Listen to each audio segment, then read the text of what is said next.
Minsan dito ginaganap yung ano, yung ano nila, surf, mga surfing.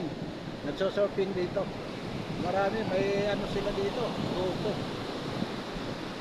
Yung mga nagso-surf sa lugar na yun.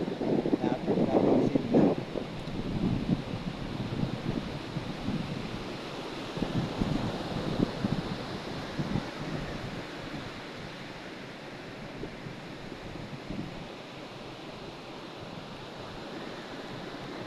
Punta ka na kay Lola, dali.